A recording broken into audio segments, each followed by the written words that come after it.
เมืองบุญเหนือแขวงพงสาลีก็ได้จัดพิธีเปิดขบวนการหยอดวัคซีนกันพยาธิโปลิโอ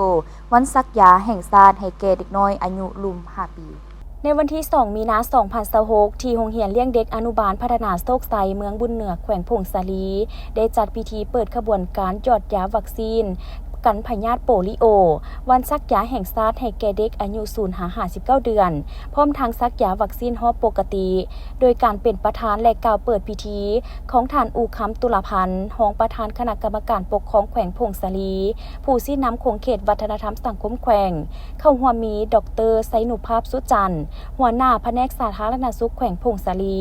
มีบรรดาทานจากเมืองแขกถึกเซินแพทย์หมอครูอาจารย์ผู้ปกครองเด็กและหลานน้อยนักเรียนเข้าร่วมพิธีท่านอู่คำตุลาพันธ์ได้กล่าวเปิดบางตอนท่านกล่าวว่า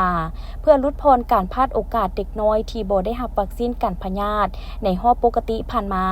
ดังนั้นจึงได้จัดตั้งปฏิบัติบั้นเปิดขบวนการหยอดวัคซีนกันพยาธิโปลิโอเพิ่มให้กลุ่มเด็กอายุตั้งแต่0-59 เดือนในขอบเขตทั่วประเทศเพื่อรับประกันให้เด็กน้อยในกลุ่มเป้าหมายทุกคนทั้งในตัวเมืองและชนบทให้ได้รับวัคซีนทุกทั่วหน้า